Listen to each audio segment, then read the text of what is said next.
to really reach a sustainable world, to be able to reach net zero, global net zero, we need to see the world needs to see the innovation and scale up of climate solutions. And what are climate solutions? So they first defined they first created a definition of what is a climate solution product and or service, which means that it is at least 50% less climate impact than the status quo, as in what they are replacing. So from an Oatly's perspective, our products must be at least 50% less impactful than the milk category. Having this clear definition and criteria to qualify has kind of brought an external level of credibility to our products. Welcome to the Let's Chew podcast presented by Gulf Food, the largest annual F&B sourcing event in the world. I'm your host, Juwaria Hirsi, bringing you compelling stories and insights to a wide range of topics in the food and drinks industry, from farming, behind the scenes, to the culinary world, and to foods we simply love to chew on. In this podcast series, we speak to people, brands, and businesses across the food and drink spectrum to find out more about why they do what they do and how, in their own way, they're championing change and shifting the future of food and drink. Trust me, there's so much more, so listen to the Let's Chew podcast on our website, gulffood.com, and subscribe to our newsletter for the latest updates in food.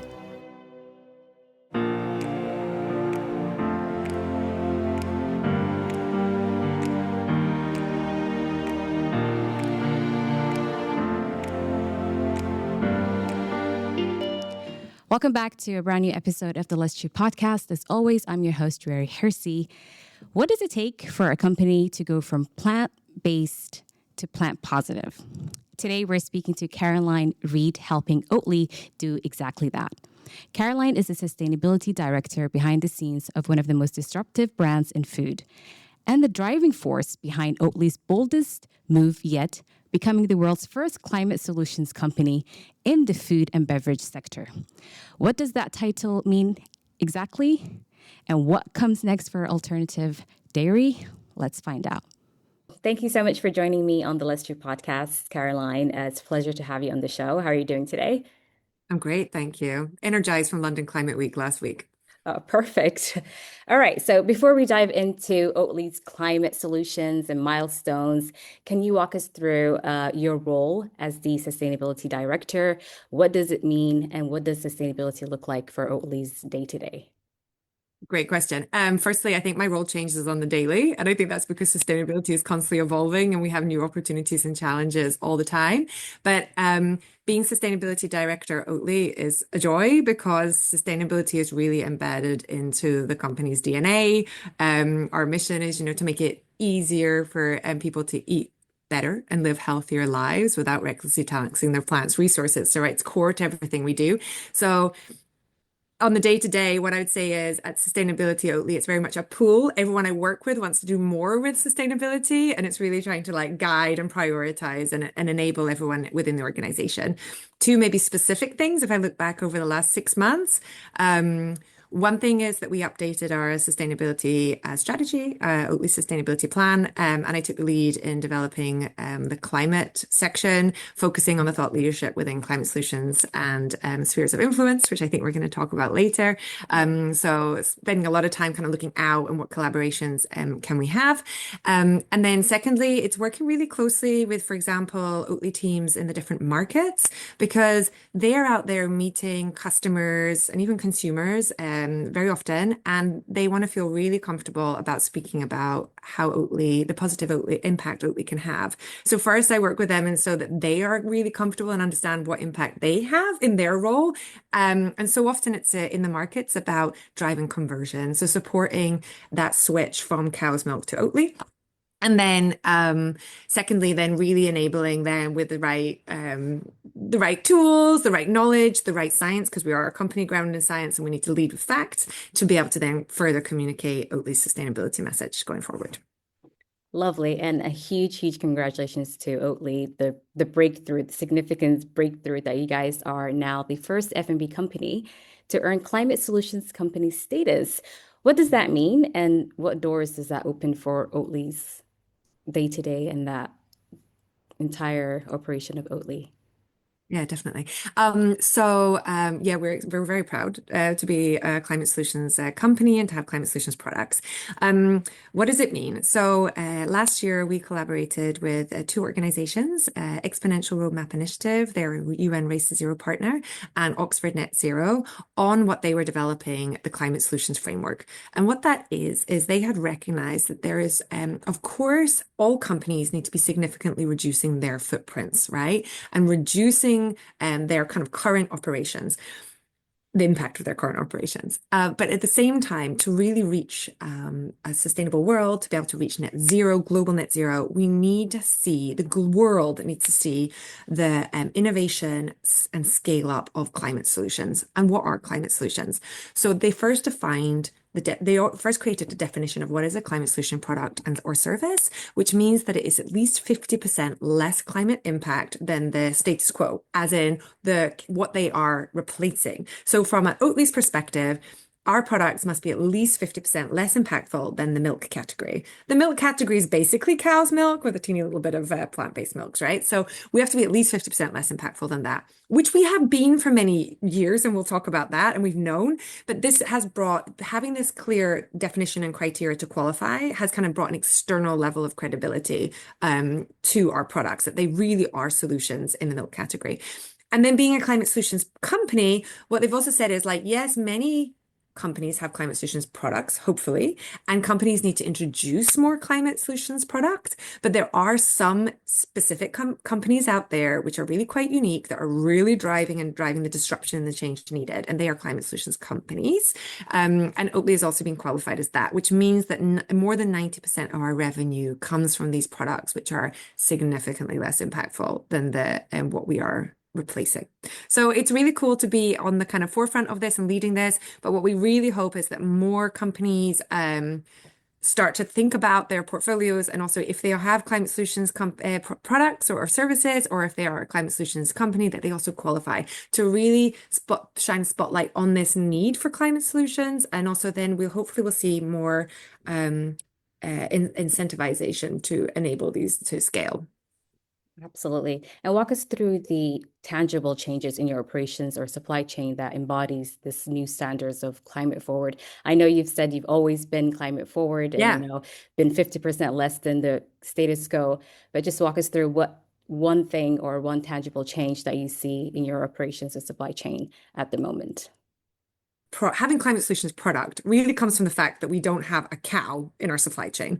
So if you look at a life cycle analysis of oat milk versus cow milk, what you can see is cow milk is so impactful because around 70–80% of the emissions come from either the cow in terms of the methane. I don't know if I can say this, but I'm going to say it, from basically it farting and burping. And then the other bit is from the feed, because a cow is actually really inefficient. So first you need to like grow all this feed that then goes through an animal to create a cow that creates the cow's milk, right? So the most sustainable thing we have in our supply chain versus cow's milk supply chain is that we just don't have a cow. So we make then oat milk from liquid oats. And what's great about that is oats are really quite a sustainable crop.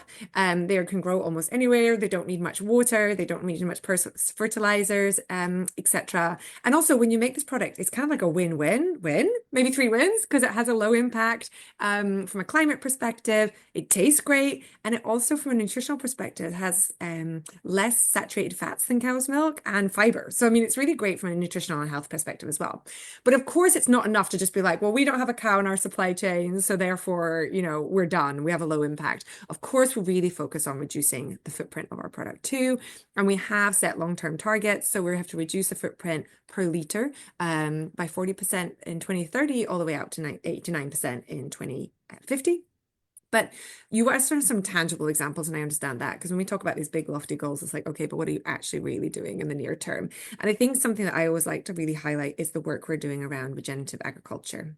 And why I highlight it is because I think that work is also really interesting in identifying the intersection we have in the food system between reducing the climate impact of something, improving the biodiversity in the nature, and also working on the kind of human rights aspect as well. So we have really clear targets to scale our regenerative agriculture from the acres of oats where we buy the areas where we buy our oats.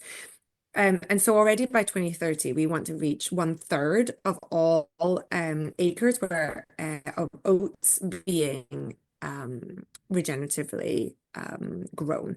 And so specifically, like last year in Canada, we had I think 4% regenerative agriculture for oats, which sounds tiny, but it's really a journey when you start to implement this. It's such a journey in working with, it's not something that Oatly does alone. That's not going to be sustainable or work. So we need to engage the farmers, we need to engage the millers, and we also need to engage, like, for example, companies that can help us help the farmers collect the baseline data of what's happening on their farms. Because then as they start to implement regenerative farming practices, what we want to be able to see, what a farmer wants to be able to measure is like, okay, so actually the climate impact is now reducing on my farm. We're seeing, like, for example, the soil health improving with these practices. And also, this does cost, right? It's costing the time when you implement, from going like, here's a system where we grow how we grow things today, and we need to go a new system, which actually, like I said, has all these net positive outcomes when it comes to climate and nature.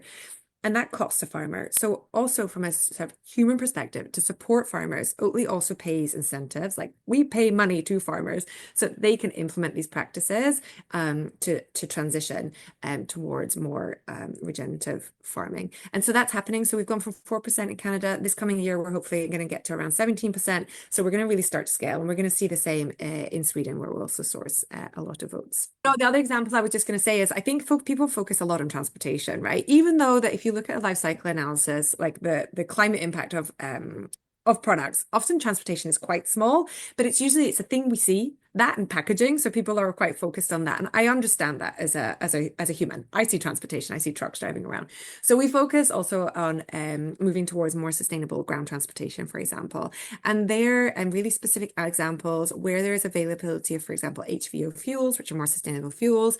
We've been implementing that. So we're seeing, like, this year in the UK, we've not reported on it yet, but we're going to be like increasing the amount of HVO fuels used. And again, we have really clear targets. So we need to live up to these targets. And we've also really based them on where we need to get to in terms of climate science, but also what is achievable and realistic. Some regions are further ahead than others. And that comes to, like, what can we do now versus where do we maybe need to use our voice to influence policy or influence more broad scale change in some regions to be able to then get renewable energy or renewable fuels.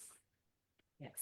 All right. Let's talk about the everyday shoppers and people picking up oat milk for their from the fridge aisle. What does that actually change behind the scenes now that Oatly is certified climate solutions company, or generally picking up Oatly? What does it mean for the average shopper?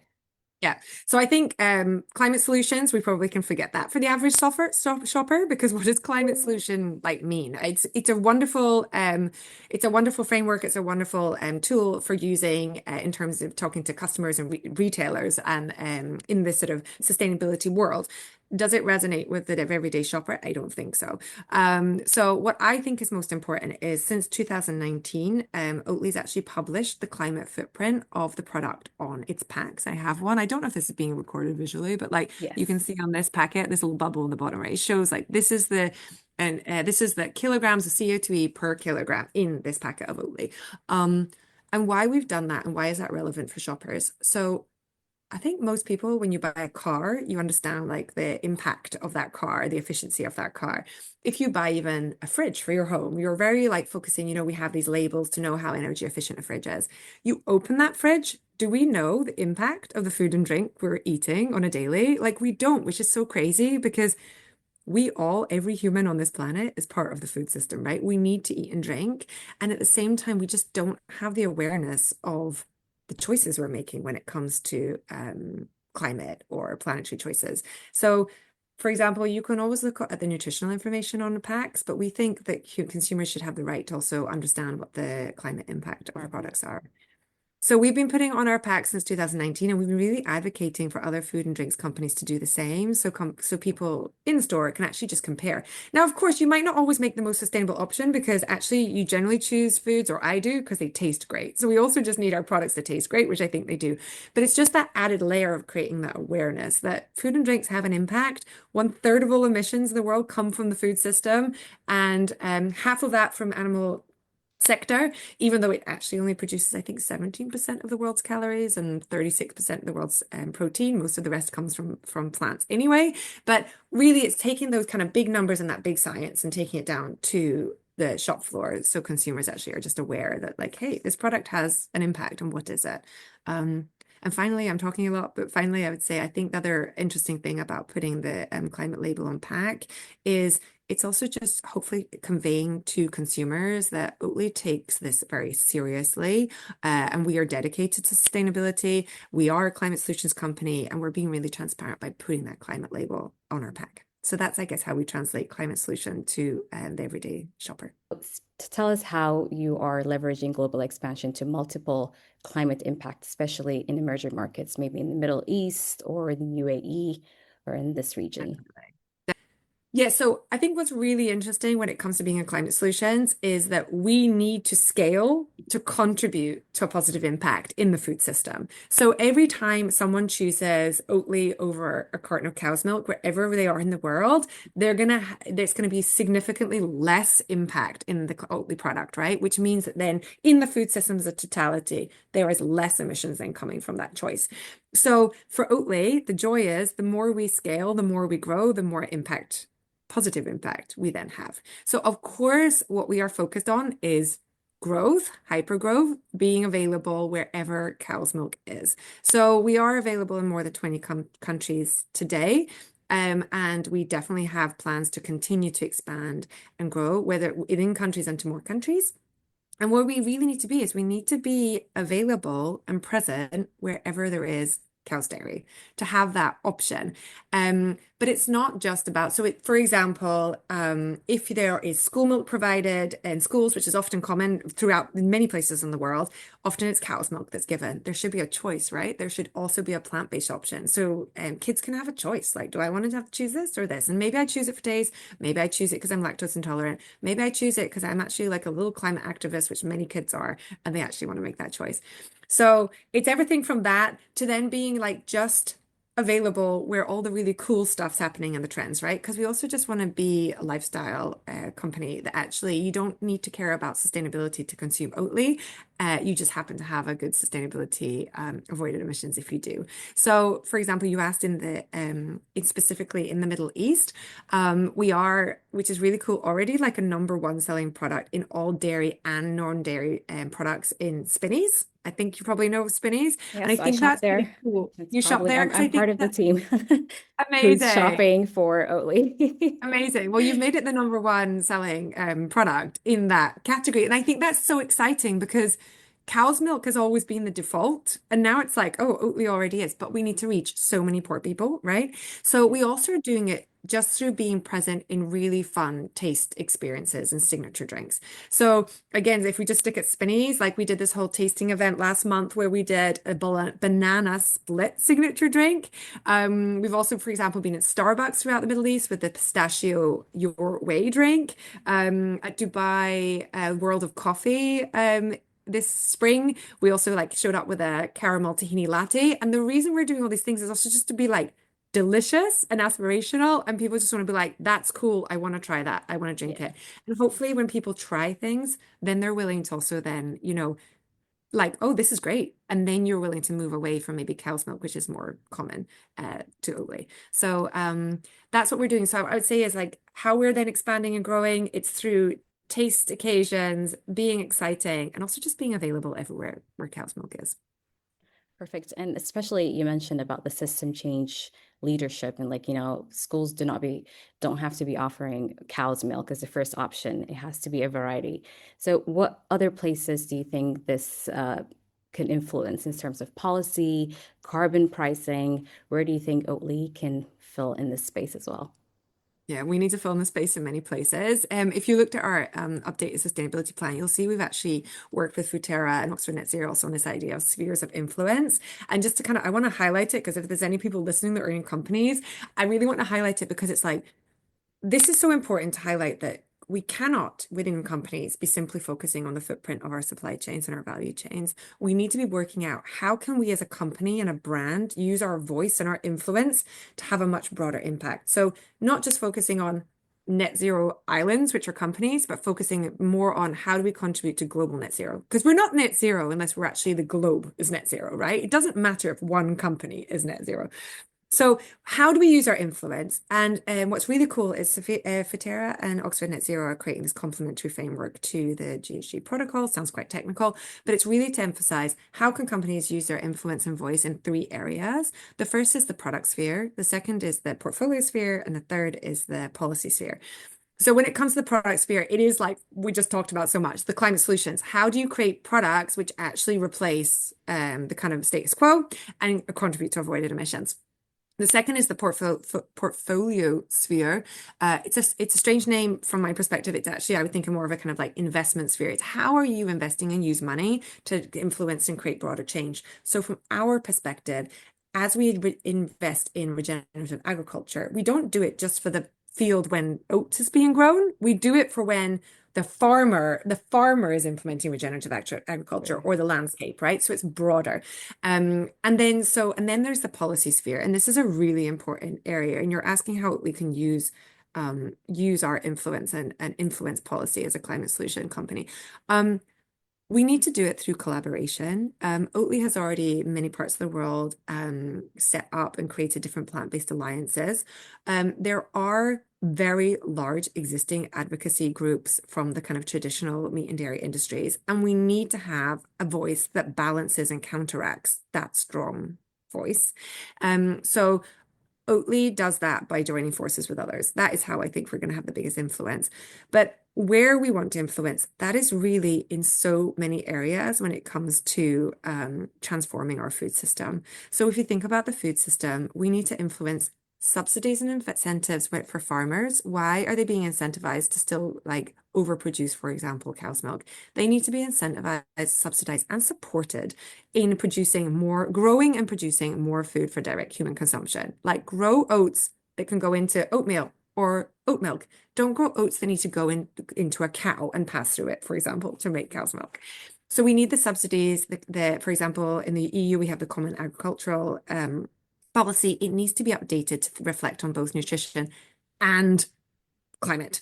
We need nutritional guidelines to change and be updated. In many parts of the world, nutritional guidelines were kind of created post-World War II. It was all about just like, getting calories, as many calories, improving yields, and just getting an efficient food system.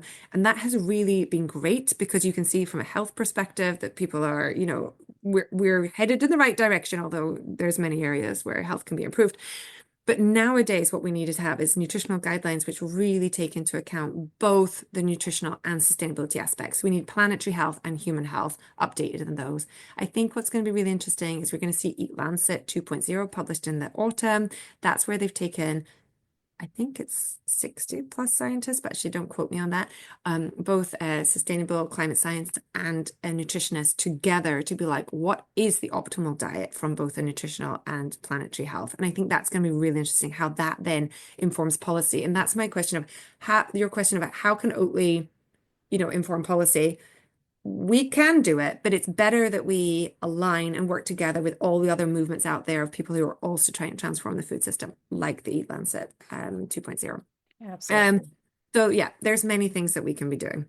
Absolutely. And where do you see the next leap in the alternative dairy?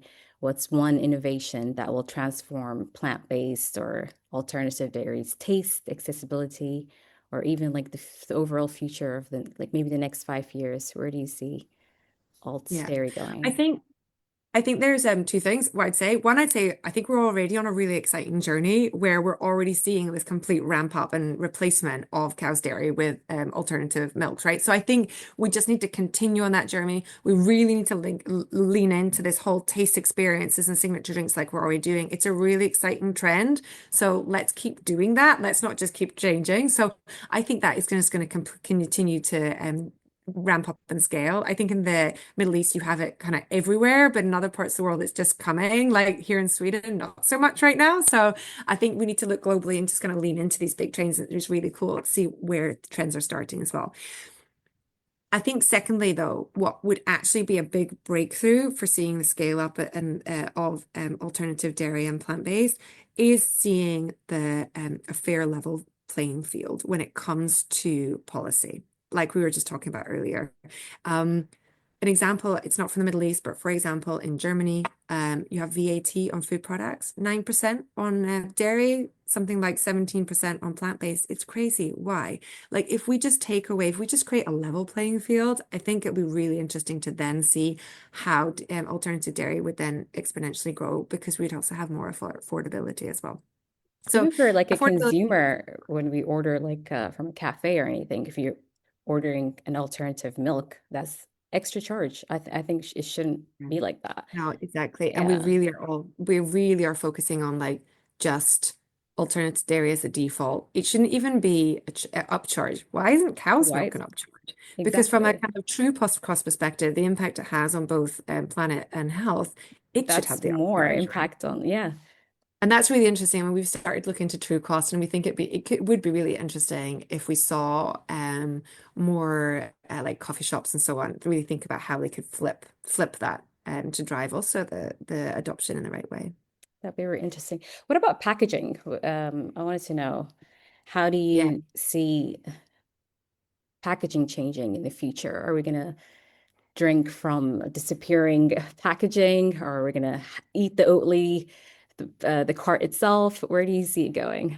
Yeah, I mean, I hope so, right? I think in the future there's so many cool innovations out there, and it's like I think there's so much opportunity for packaging.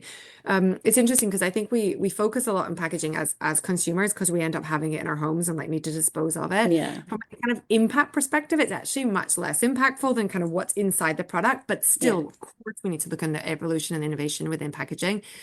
I would say within the next 5 years, I don't think we're going to see any major changes.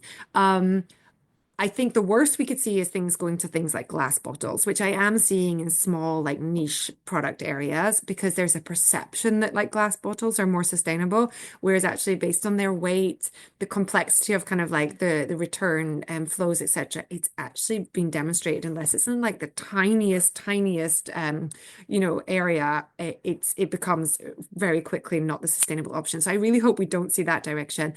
But I think the most important thing is food waste. 1/3 of all emissions in the food system come from food waste. So we need to make sure that packaging prolongs the life of the product and we don't see as much waste. So that's really what I'd like to see. And that's why I say in the next 5 years, I'm not sure we'll see huge changes, radical changes, because I think some of the new innovations coming, they just need to spend a little bit more time in making sure that the longevity or the what would we say the not durability, like the freshness of the products Yeah. is kept with these new packagings. But I'm really excited, like seaweed packaging. I don't know, there's Yeah. so much cool stuff out there. Just have a little snack after you drink. That'd be really cool. Yeah. Exactly. As long as it doesn't make the product taste weird. Yeah, as long as it's not like melting over or anything and you have to keep it in the fridge, but that'll be really Yeah, cool. All right, it's been exactly. really lovely having you on the show, Caroline. Just one closing line. So if you can just complete the sentence, the food industry's climate transformation accelerates when.